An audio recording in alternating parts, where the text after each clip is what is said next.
예수 그리스도께서 부활하셨습니다. 믿으십니까? 오늘 저와 여러분의 이 마음 믿음 속에 부활하신 주 예수 그리스도께서 나와 함께 하신다. 성령으로 우리 속에 계신다라는 믿음이 있게 되길 바랍니다. 영어 속담 중에 no cross, no crown이라는 그런 말이 있습니다. 십자가 없는 영광은 없다. 또 고난 없는 성공은 없다. 이런 식의 어떤 의미를 가지고 있습니다. 그래서 성경에서 나왔다라고 보시면 됩니다. 고난이라는 것이 없이는 하나님의 그 영광과 그 축복을 받아 누릴 수가 없기 때문입니다. 우리 여러분 마태복음 17장에 보면 예수님께서 3명의 제자만 데리고 산에 올라가서 변형된 앞으로 아마 부활의 몸 같은 몸을 보였을 거라고 이렇게 다들 추측하는데 그 변화산에 올라가셨다고 우리가 얘기합니다. 그때 이제 베드로가 여기다가 초막셋을 짓자라고 얘기하는데 그것은 여기가 막 좋게 하자 이 말이 아니라 초막절의 의미를 부여했다라고 보시면 돼요. 그 초막절이라는 게 바로 천국이고 영원한 이제 마지막이 되거든요. 근데 그때 이제 사실은 예수님의 십자가가 없는 그 영광은 없기 때문에 너희는 좀 가만히 그 주 예수 그리스도의 말을 들으라고 이제 주님께서 말씀하셨고요. 하나님이 그리고 나서 이제 아무것도 보이지 않고 오직 예수만 보였는데요.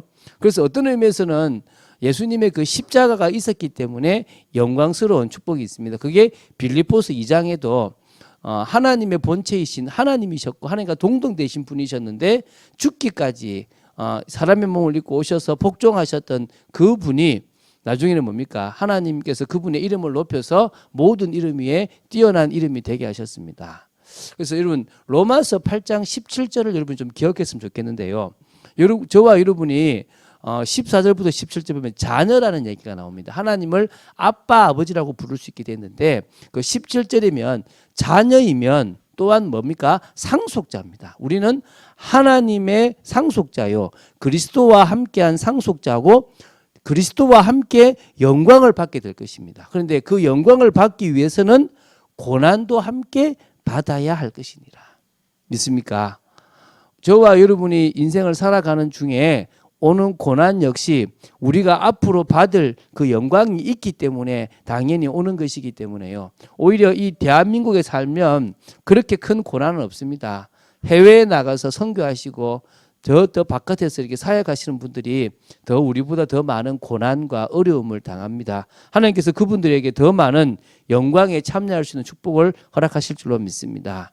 오늘 나눌 중요한 말씀은 부활의 소망입니다. 저와 여러분이 가져야 될 게 부활의 소망이죠.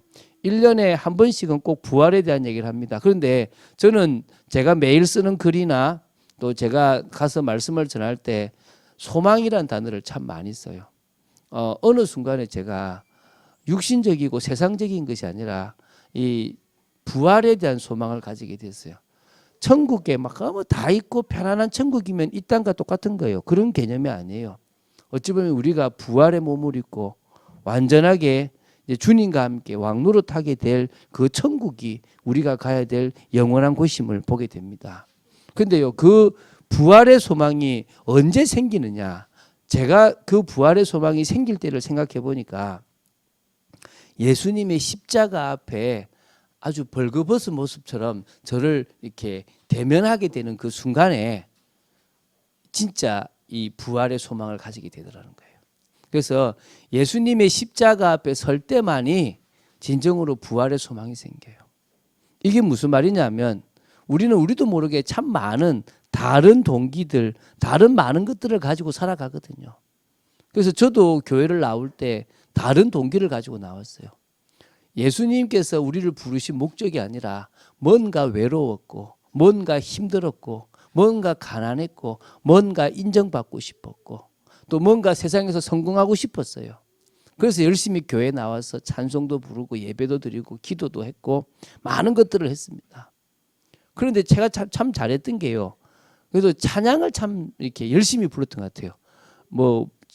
여기 제가 중학교, 고등학교 때 찬양을 불렀던 모습을 봤던 친구들도 있는데 저는 그때 음치였고 되게 무식하게 노래를 불렀거든요. 지금도 잘 부르는 건 아니지만 그런데 그 찬양을 계속 부르는 중에 저도 모르게 제 중심을 담게 됐어요. 그렇게 찬양을 하고 막 주님을 바라보는 어느 날 주님께서 그 십자가의 그 사랑과 그 은혜를 저한테 깨닫게 하셨어요. 뭐 저는 환상을 보지는 않았어요. 어떤 사람은 십자가에 그 달리신 예수님의 그 피가 떨어지는 것을 자신의 그 환상으로 체험한 사람도 있고, 그 십자가의 큰 은혜의 부딪힘에 뭔가에 이렇게 꿈을 꾼 사람들도 있습니다. 근데 저는 그러지는 않았어요. 그런데 예배를 드리고 찬양을 막 부르는 그 순간에, 또 제가 이게 복음을 깨닫는 그 순간에 십자가의 그 사랑이 제 가슴에 확 다가왔어요. 그리고 나서 그 십자가 앞에 서 있는 저가 정말 죄인이구나, 너무나 많은 동기를 가지고 있구나, 너무나 많은 악한 생각을 가지고 있구나라는 그런 벌거벗김의 모습을 제가 보게 됐어요. 그때 제가 크게 두 가지를 깨달았어요. 그러니까 그러고 나서 소망이 생겼는데, 첫 번째가 뭐냐면 주님이 우리를 대신하셨구나. 다시 말하면 우리를 대신한 예수님의 십자가구나. 이게 제가 깨달아진 거예요. 아, 내가 죽어야 되는데, 저 십자가는 내가 죽어야 되는 십자가인데 주님이 대신 죽었구나라는 게 딱 다가온 거예요. 여러분, 우리 대신 주님이 죽으셨습니다. 뭐 때문에요? 우리의 죄 때문에 죽었습니다. 여러분, 아담과 하와가 지었던 그 원죄는 나와 상관없지만은 내 속에 가득한 죄입니다. 나를 지옥에 보내기에 충분한 죄고 하나님과의 단절을 이루기에 충분한 죄입니다. 맞습니까?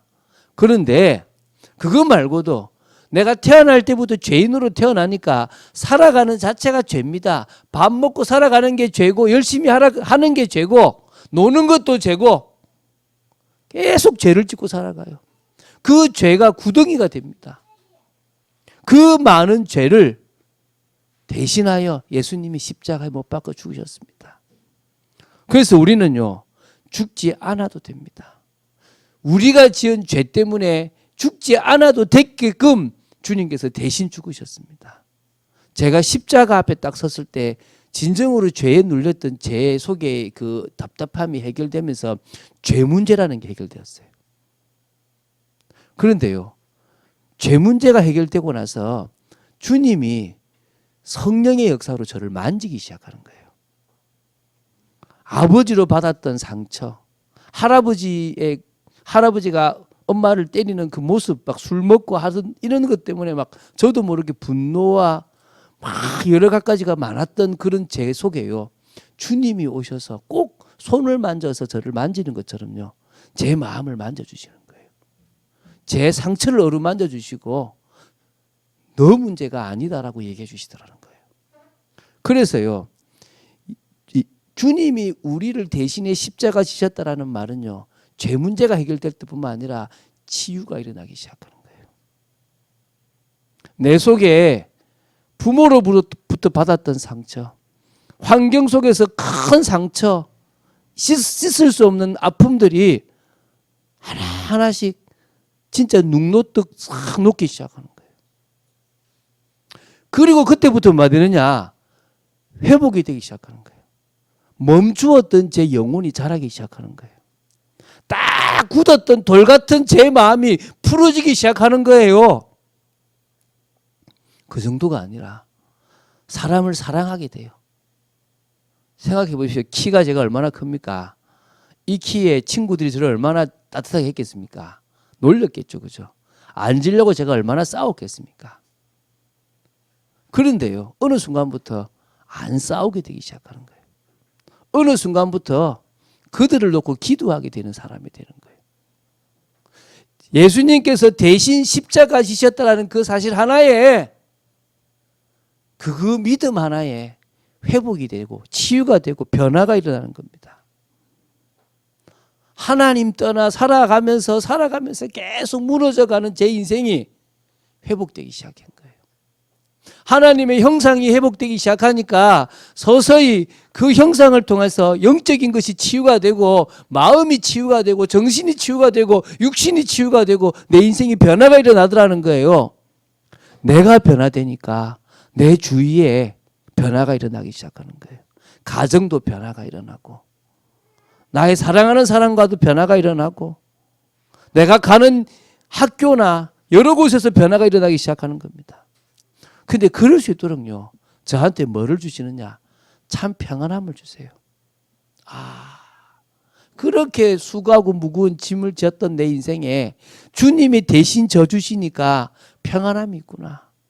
나는 이제 주님과 함께 영원한 것을 바랄 수 있구나라는 소망까지 생기는 겁니다. 그러니까 제 인생에요, 흑암과 저주가 무너지기 시작하니까요, 인생이 달라지는 거예요. 인생의 변화가 있는 거예요. 가치가 달라진다는 거죠. 가치가. 여러분, 오늘 이 시간 저와 여러분의 인생에 이런 참된 변화가 있게 되기를, 나는 있었던 여러분들임을 믿습니다. 또 없었다면 반드시 이런 주님이 우리를 대신하여 십자가 지셨다는 그 한마디에 참 은혜와 응답이 있게 되길 바랍니다. 두 번째요, 이 십자가를 믿고 체험할 때 어떤 게 일어나냐 그러면요, 변화가 일어났잖아요. 근데 그 변화가 이제는 육신적인 것 갖고 싸우는 것이 아니라 성령의 세계를 보는 변화가 일어났어요. 이게 이제 제가 두 번째 일어났다는 거예요. 근데 그 십자가를 맞을 때 체험했을 때라는 거예요. 이게 은혜구나. 이게 성령의 은혜구나가 깨달아진 거예요. 그러니까 그 십자가 앞에 제가 딱 섰잖아요. 아까 말했지만 어떤 사람은 환상을 보고, 어떤 사람은 뭔가 음성을 듣기도 하고, 어떤 사람은 저처럼 그냥 그 십자가에 큰 확신이 오기도 하는데요. 그때 이제 뭐냐, 내가 예수를 믿었던 동기가 잘못됐구나. 내가 틀린 방법으로 예수를 믿으려고 했구나. 이게 딱 깨달아진 거예요.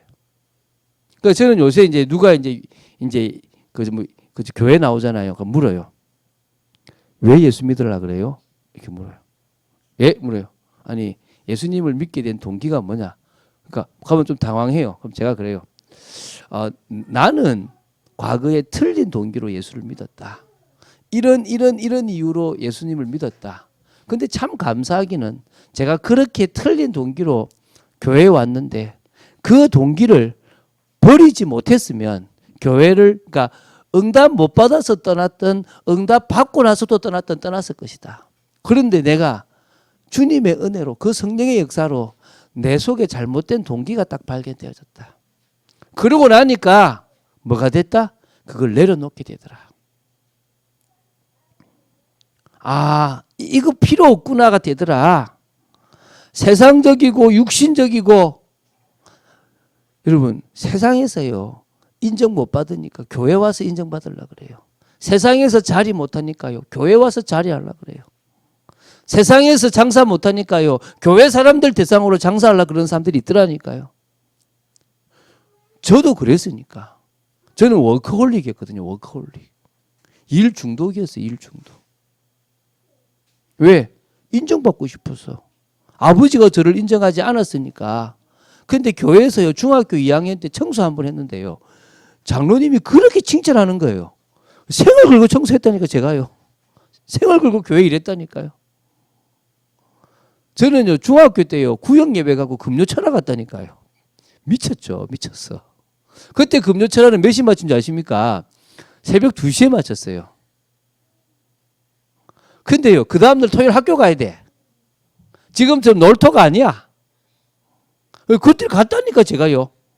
미쳤지. 미쳤어. 중고를요 금요철학을 갔다니까. 금요철학. 근데 그게요 처음에는 십자가의 은혜가 좋아서 간 게 아니라니까. 제가 뭐 때문에요? 나를 채우려고. 아버지로부터 가정에서부터 채우지 못한 걸 채워보려고 갔다니까요. 그렇게 갔던 저에게 성령께서 다 깨닫게 하시는데요. 더 나은 가치를 위해서 내가 이걸 버리는구나. 그러니까 아이 손에 정말 불량식품이 있는데 엄마가 뭐랍니까? 그거 버려 그러잖아요. 뭐 하려고요? 더 좋은 거 주려고. 우리는 무소유를 이야기하는 게 아닙니다. 내게 있는 걸 버리면 무소유예요. 그런데 우리는요 왜 버립니까? 똑같이 버리는 건 똑같이 보이지만 우리는 아무것도 안 가지는 인생이 아니에요. 진짜를 가지기 위해서 버리는 거예요. 참된 가치를 알았기 때문에 세상의 것을 배설물로 여겼더니 바울처럼 버릴 수 있는 거예요. 믿으십니까, 여러분? 그러고 나니까 그때부터 부활이 저에게 소망이 되는 거예요. 그때부터 그 신앙이 무슨 신앙이라고요? 부활 신앙인 거예요. 여러분 20절 이래 나오잖아요. 이제 그리스도께서 죽은 자 가운데서 다시 살아나사 잠자는 자들의 첫 열매가 되셨다. 여러분 믿으십니까? 예수님이 첫 열매예요. 첫 번째로 부활하셨어요. 그리고 잠자는 자들이 그 다음으로 이어서 계속 부활을 할 겁니다. 그런데 주님 오실 때까지 자지 않으면 그냥 바로 그냥 올라가는데 우리 모두가 다 부활의 몸을 입게 될 겁니다. 부활의 첫 열매가 있다는 말은 우리가 그 다음으로 그분을 따라가면 우리도 말 거란 말입니까? 부활할 거라는 거예요. 이게 부활의 소망이에요. 그리스도 안에서 모든 사람이 삶을 얻게 됩니다. 이게 삶이라 그러니까 생활처럼 보이죠.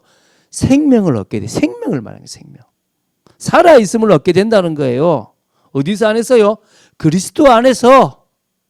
저와 여러분이 그리스도 안에서 생명을 얻게 되는 겁니다. 여러분 자신부터 생명을 가지게 된 거예요. 여러분 주위에 또 생명 가진 사람들이 나오겠죠. 우리는요, 썩어질 이 땅에 속한 이의 형상이 아니라 여러분 49절 50절 보면요, 하늘에 속한 이의 형상을 입는다 그랬어요. 여러분 눈이 하나 없는 사람이 부활했는데 눈이 없는 대로 부활하면은, 다리가 없는 사람이 부활했는데 다리가 없는 모습이라면 얼마나 비참하겠습니까? 아니에요. 무슨 모습요? 하늘에 속한 이의 형상을 입고 하나님 나라를 유업으로 받게 될 거라는 것입니다.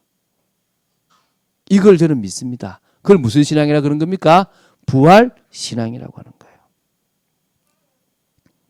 51절부터 54절에 마지막 날에 소망이 있음을 믿습니다.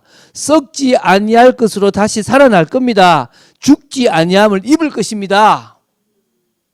이게 우리가 가진 부활 신앙입니다. 예수 그리스도 안에서 승리할 것입니다. 57절에 나옵니다. 그래서 우리는 주께 감사할 수 있습니다. 여러분 58절에 우리의 수고가 주 안에서 헛되지 않음을 믿습니다. 여러분 부활 신앙 가졌다고 노는 게 아니에요.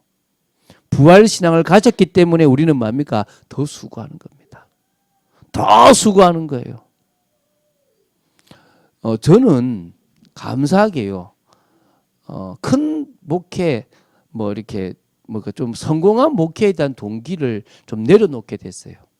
없지는 않아요. 저도 이렇게 드러내고 싶을 때가 생기더라고요. 그럴 때마다 제가 저한테 야, 네가 어떻게 목사가 됐는데 그런 동기를 가지냐고 제가 저한테 얘기를 해요. 왜냐하면 저는 한 사람이 사고로 죽고 나서 목회를 가려고 서원했던 친구가 죽고 나서 그 후배가 죽고 나서 제가 목사가 됐잖아요. 그 이후로 저는 동기를 잘 안 가져요. 저는 희한하게 이 세상의 교회가 이상해져 가는데 답답하지만 그래 나라도 잘하자 이 생각이 들더라고요. 막 사람들이 자기 자리를 차지할 그때에 나는 버리는 쪽으로 가게 되더라는 거예요. 밑에 사람들이 저보고 왜 목사님 그러냐는 거예요. 장로님들이 왜 목사님 그러냐는 거예요. 그런데 제가요 뭐가 보이냐면 여기에 가만히 있으면 그냥 편한 길 가겠더라고. 여기에 가만히 있으면 어느 지교회당 하나는 해서 앉아 있겠더라고요. 근데 그러니까요. 나도 모르게 기뻐요. 나도 모르게 좋더라고요. 그 내가 내한테 그랬어요. 너 지금 하나님이 기뻐서 지금 이러냐? 너 지금 앞으로 미래가 밝아서 그러냐? 내가 내한테 물었다니까요. 그리고 뭐냐면요. 버려버렸어요. 저는 참빛교회가 막 또 잘 돼서 제가 드러나면 저도 버릴 수도 있어요. 왜냐? 그게 나한테 기준이 아니니까. 제가 매일 찬양을 보내는데요. 그게 기쁨이에요. 성도들이요. 감사하다고요. 은혜 받는다고 하는 게 저한테 기쁨이에요. 희한하죠? 그게 왜 기쁨일까요? 바울의 그 기쁨을 저는 조금 알겠더라고요. 부활의 신앙을 가지고 나서 부활의 소망이 생기고 나서부터는요 다른 겁니다. 여러분 19절 제가 한번 보세요. 여러분 제가 읽어볼게요. 만일 그리스도 안에서 우리가 바라는 것이 다만 이 세상의 삶뿐이면 모든 사람 가운데서 우리가 더욱 불쌍한 자이리라. 여러분 통쾌하지 않아요? 여러분 이 말을 읽는데 기분 좋지 않아요? 야, 내가 많은 사람들처럼 이 세상이 전부라고 살아가는 어리석은 자가 아니구나. 믿으십니까? 나는 이게 믿어져요. 그래, 남들이 나를 불쌍하다 해도 된다. 남들이 나를 앞에서는 목사님 그러고 뒤에서는 욕해도 된다. 아무 상관없다. 그들이 뭔데? 나중에 알 건데. 나중에 내가 간 길을 그들이 알 건데 내가 간 길을 하나님이 인정하실 건데. 할렐루야. 그게 저를 내려놓게 만들었어요. 내일부터 우리가 교회를 두고 기도합니다. 우리가 내일부터 이제 우리 그 부목사님이 이제 그 좀 새벽 기도 인도하는데 마침 우리 장로님 한 분이 저한테 교회당의 얘기를 주시길래 하나님 음소 듣겠다. 그래서 제가 그랬어요. 하나님이 허락해서 전에 있는 교회 옆에 교회 세우라 해도 내가 하나님이 허락하시면 세우겠다. 그건 내한테 안 중요하다. 그러니까 나한테는 장소도 안 중요하고 그 어떤 것도 안 중요하다. 그러나 하나 확실한 것은 하나님이 가장 내한테 허락하고 우리 모두에게 응답하신 곳이면 가자. 비싸도 가자. 멀어도 가자. 믿습니까? 그래서 그곳에서 한번 시작해보자. 저희 그 장로님이 저한테 그러더라고요. 목사님 어떻게 생각을 갖고 계시냐? 답 없다. 단지 일단은 어린이 예배나 청소년 예배를 동시에 드릴 수 있는 공간이 돼야 된다. 그 정도 공간은 돼야 된다고 생각한다. 그리고 들어가면 최소한 한 10년 정도, 5년은 넘고 10년 정도는 있어야 되지 않겠냐?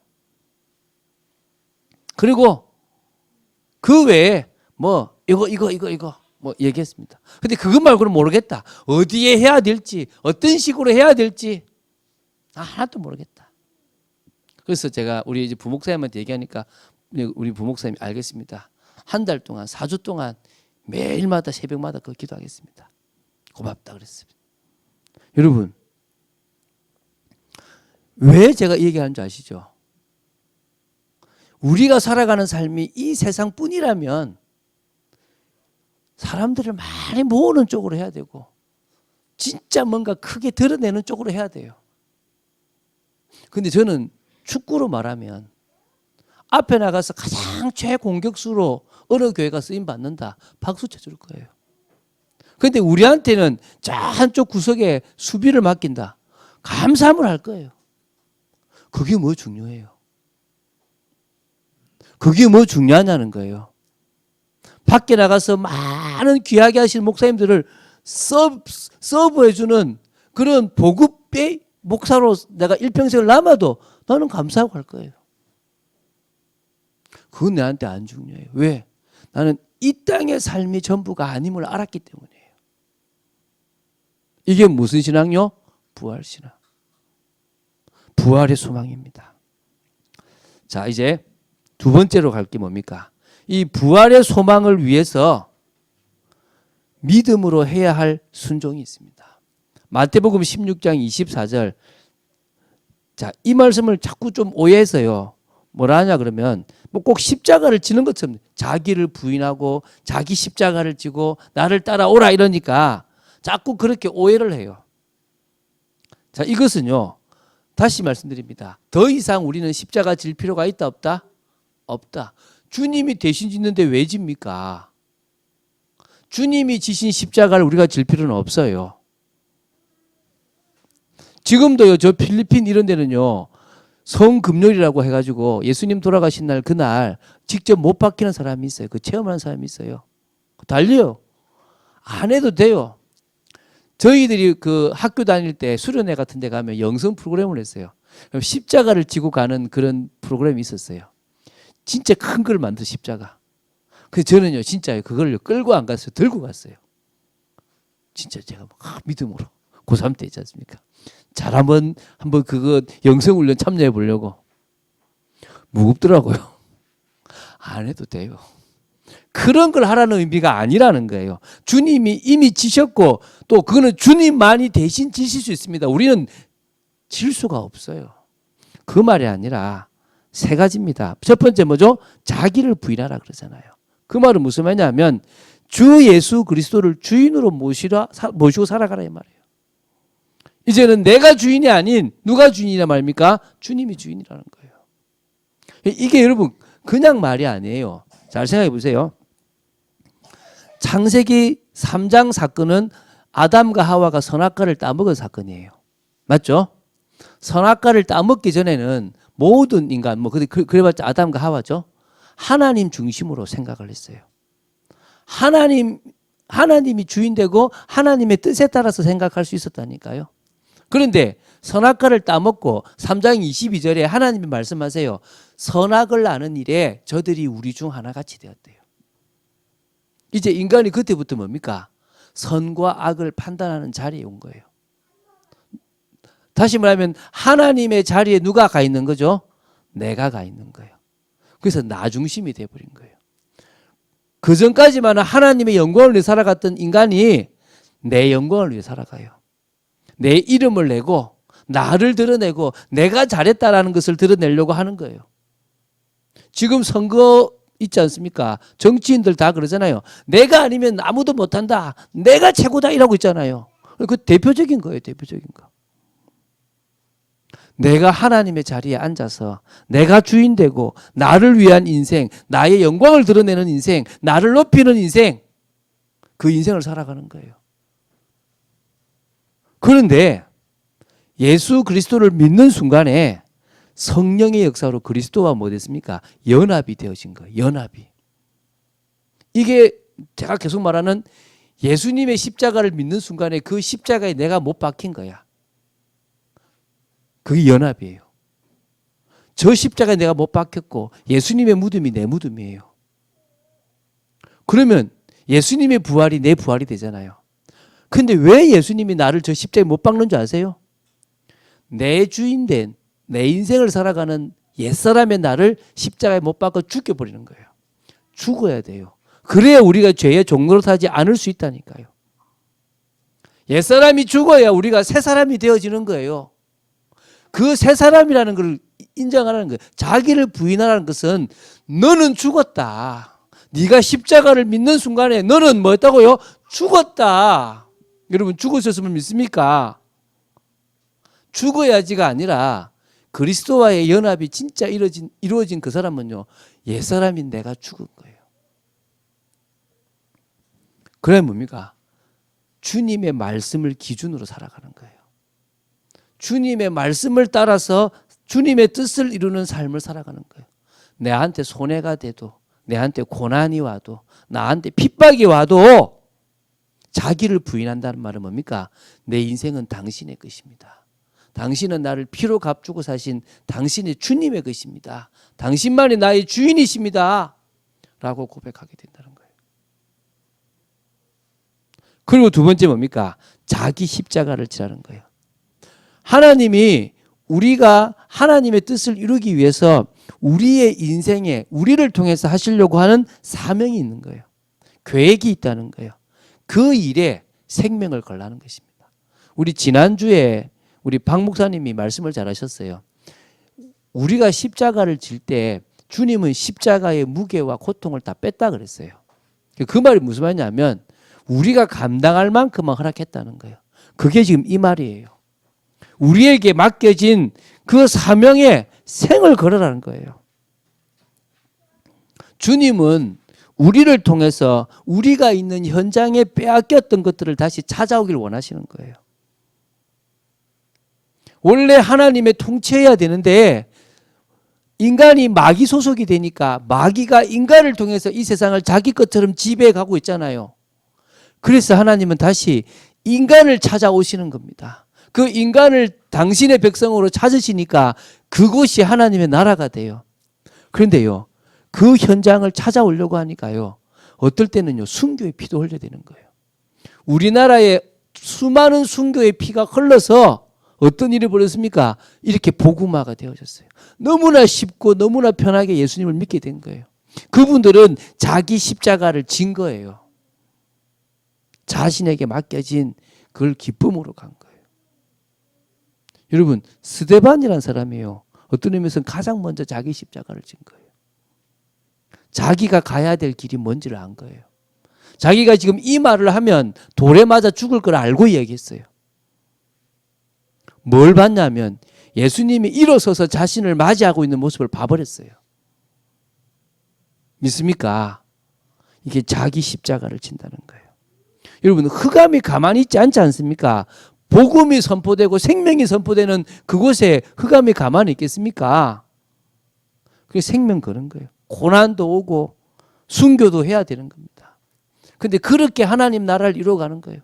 지금도 이란으로 들어가고 저 모슬렘으로 들어가고 저 아프리카로 저 들어가는 많은 사람들이 순교를 생각하고 들어가고 있잖아요. 자기 십자가를 지고 가고 있는 거예요. 자신에게 맡겨진 그 사명을 생명 걸고 이루고 있는 겁니다. 그래서 지금 곳곳에 하나님의 나라가 이루어지고 있는 것입니다. 우리는 너무나 쉽게 너무나 편하게 인정받아 가면서 또 대우받아 가면서 하나님 나라 이루고 있는 겁니다. 여러분, 불평할 필요가 없어요. 어렵고 힘들다 원망할 필요도 없어요. 그리고 뭡니까? 나를 따르라, 이건 주를 따르라 이 말이잖아요. 이제 진정으로 네가 생각하는 뜻을 가지 말고 성령의 인도를 받아라 이 말이에요. 그게 지금요, 부활의 소망을 가진 우리가 주님을 따라갈 때 해야 될 세 가지예요. 뭐라고요? 자기를 부인해라. 자기 십자가를 지라. 주님을 따라가라. 여러분, 하나님 중심, 말씀 중심, 교회 중심, 또 하나님 중심, 성경 중심, 교회 중심이라고도 하기도 해요. 이 세 가지가요, 너무너무 중요해요. 이게 너무너무 중요해가지고요, 대한예수교 장로의 고신이라는 그 교단은 이거를 딱 이렇게 모토로 만들었어요. 표어처럼. 하나님 중심, 성경 중심, 교회 중심. 이게 성령 인도 받는 거예요. 나 중심, 이익 중심, 성공 중심으로 살아가니까 실패하는 거야. 근데 어떻게 하라고요? 하나님 중심, 성경 중심, 교회 중심. 그러면요, 성령 인도 받게 돼 있어요. 빌립보서 1장 9절에서부터 11절에 보면요, 지극히 선한 것을 분별하래요. 그 말은 가장 복음적인 것을 분별해 선택해래요. 그게 뭔지 아세요? 하나님께 영광이 되는 거예요. 그런데 많은 사람들은 어떻게 선택합니까? 이익을 선택해요. 그 제가 지금까지 참 이렇게 여러 가지 많은 부분에 그래도 인도를 받았던 게요, 이익을 빼려고 몸부림친 거예요. 제가 참 어려워요. 왜 어렵냐면 막내잖아요. 막내. 가장 먼저 저부터 챙기는 사람이 저거든요. 그런 제가 이익을 빼기 시작했다니까요. 내 이익을 빼고 생각하기 시작했다니까요. 어떤 게 더 하나님께 영광이 되느냐, 그거를 생각하니까요, 손해가 되는 걸 선택하는데 마음이 평안함이 찾아와요. 아, 맞구나. 내가 잘 선택했구나. 그 길을 걸어가는 거예요. 자, 이제 부활의 증인으로 세상에 섭시다. 부활의 신앙을 가진, 부활의 소망을 가진 부활의 증인으로 세상에 섭시다. 성도는요, 부활의 주님을 만난 사람을 말해요. 교인은 부활의 주님을 만난 사람도 있고 안 만난 사람도 있어요. 그런데 성도라고 얘기하는 것은 부활의 주님을 만났어요. 그래서 저는 말할 수 있습니다. 나는 부활의 주님을 만났다, 보았다라고 얘기하는 거예요. 그런데 어떻게 얘기할 수 있습니까? 부활하신 주님께서 성령으로 우리 속에 오셨어요. 부활하신 주님이 성령으로 우리 마음속에 오셨다고요. 그때 내가 그분을 만났어. 내가 그분을 느낀 거야. 그분을 본 거야. 눈으로 본 게 아니라 성령의 눈으로 봤단 말입니다. 체험했단 말입니다. 바울도 그 주님을 만났단 거예요. 여러분도 그 주님을 만났습니다. 믿습니까? 그래서 우리를 부활의 증인이라고 얘기하는 거예요. 봤잖아요. 그게 육신적인 눈이 아니라 성령의 눈이라서 다르지. 그분이 내 안에 계시잖아요. 육신이 아니라 뭐요? 성령으로 계시잖아요. 그래서 우리는 부활의 주님과 함께 살아가는 겁니다. 참 자유와 평안을 주시는 주님이 나와 함께 하세요. 그 삶을 은혜로 사는 인생이라고 얘기하잖아요. 어떤 의미에서는요, 지금 제가 1대지와 2대지를 제대로 딱 알아버리면요, 3대지는 되게 돼 있는 거예요. 근데 1대지, 2대지를 안 하고 3대지를 하려고 하니까 어려운 거예요. 주님과의 깊은 은혜 체험이 되어져 버리면 끝나는 거예요. 그러면 동행하게 돼 있는 거예요. 자, 부활의 증인이 되도록 사람들을 붙이십니다. 이 사람들 어립니다. 그죠? 그래서 임마누엘이 되어진다는 거예요. 다시 말하면 교회의 축복이 누려져요. 저는 이게 뭔지 알았어요. 제가 그냥 주님과 동행하는 비밀을 누렸는데 제 주위에 학교에서는 동료든 내 밑에 후배든 선배든 붙여요. 어디 가든지 간에 사람들을 붙이시더라고요. 사람을 연결하기도 하지만 가서 만남 속에서 일어나기도 해요. 그래서 교회의 축복을 누리는 거예요. 아, 저 사람 하나님 붙였구나. 그래서 저는 처음에는요, 사람을 만나면 퀘션 마크를 딱 찍습니다. 왜 퀘션 마크를 찍죠? 하나님 이 사람을 왜 붙였을까? 내가 이 사람에게 뭐를 도와주기 원하실까? 그럼 어디까지 내가 도와주면 될까? 이 사람은 제자일까? 계속 같이 가게 하실까? 아니면 어느 시간만 도와줄까? 이런 걸 생각해요. 그러다가 이제 마침표를 찍는 사람이 있고 느낌표를 찍는 사람이 있어요. 그 느낌표가 뭐냐 그러면 아, 이분은 제자구나. 이분과 같이 가라고 하나님 나한테 붙이셨구나. 그러면 저는 제 중심을 이야기합니다. 그게 느껴진 사람들이 있다니까요. 여러분, 저는요, 우리가 이런 축복도 누려야 될 줄 믿습니다. 자, 결론 맺겠습니다. 제가 부활절 특별 행사라고도 하고, 제가 주부에도 이제 그림을 했고, 제가 또 이렇게 찬양을 보낼 때도 저 그림을 보냈는데, 저는 이거를 좀 전문적으로 할 수 있는 그냥 막 이렇게 막 힘들지 않고, 저 사실 이거 만드는데 어렵지 않아요. 30분도 투자 안 하고 저거 만듭니다. 뭐 물론 제가 만든 게 아니라 만들어진 그림을 가지고 조금 옆에 이제 성경 글을 쓰고 이렇게 하는 건데, 그런 이쁜 카드를 꼭 만들었으면 좋겠어요. 그래서 제가 거기에 성탄절에도 또 부활주일에도 요런 우리가 공식적으로 사람들에게 예수 부활하셨다, 예수님 탄생하셨다를 말하는 특별 행사들을 만들고 싶어요. 먼저는 우리가 감사하고 기뻐하고 축제가 되는, 부담스럽지 않는. 옛날에는 뭐였냐 그러면요, 부활주일에 했던 여러분 그 행사 중에 뭐가 있냐면 새벽에 꼭 새벽 기도를 꼭 무조건 나와서 특별 새벽 기도를 했어요. 그리고 이제 저희가 있었던 교회, 제가 있었던 그 모교에서는요, 초교파적으로 그 지역에 있는 교회에 그 모든 성가대가 모여서 연습을 한 달, 두 달 해요. 그래가지고 칸타타를 이렇게 언제냐면 회관 같은, 그러니까 어떤 체육관 빌려가지고 연합으로 예배를 드려요. 근데 그건 사실 제가 지치겠더라고요. 오래 못 가겠더라고요. 그러니까 그게 조금 뭐니까 너무 막 지치게 만드는 그런 거 말고 짧게 우리가 투자하는데 기쁨이 넘치고 조금 내가 가진 재능을 조금 쓸 수도 있고 그러면서도 같이 누군가를 초청해서 같이 이렇게 부활의 그 기쁨을, 소망을 나눌 수 있는 그런 특별 행사.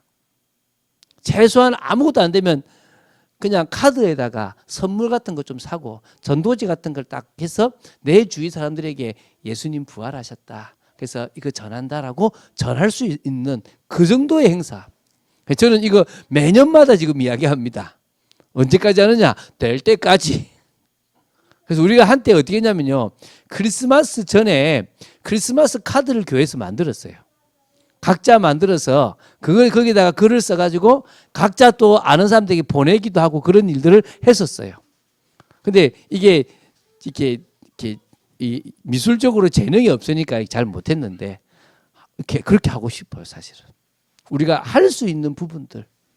그런 거를 또 어떤 뭐 봉사 선교팀이 만들어서 판매를 한다. 그럼 그걸 사서 또 사람들은 보내고 판매하는 데는 그걸 가지고 수익을 또 내기도 하고 그럴 수 있어도 좋을 것 같아요.